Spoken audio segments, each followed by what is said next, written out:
A world-renowned investor and author in Sarasota gives his take on finding a job in the 21st century.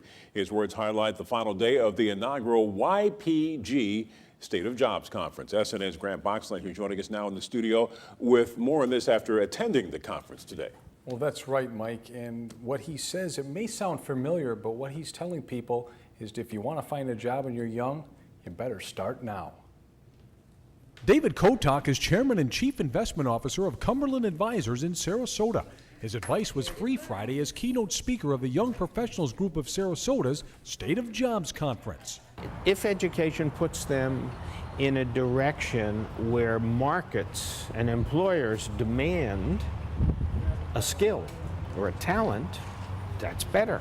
Kotok says young people looking to establish a firm place in the middle class these days must have an early strategy for finding a job.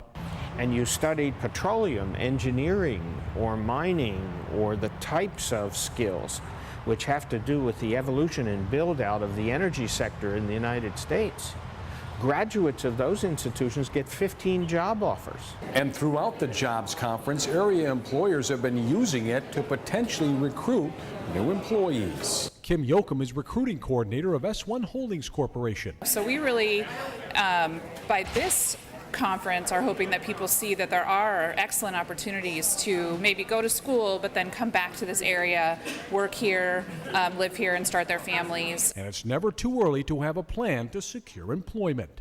A lot of this now requires young people to make decisions very early in a formative place in their lives, and they're not ready because they don't know. I mean, when I was 20 years old, I didn't know what I wanted to do. And over the 3 days, organizers say they really wanted to give visitors insight into finding those skills and leadership that can lead to steady employment, Mike. Petroleum, engineering, and mining, that's what they were saying are good fields to get into. Good starts anyway, because they're really in demand right now. All right, Grant, thanks.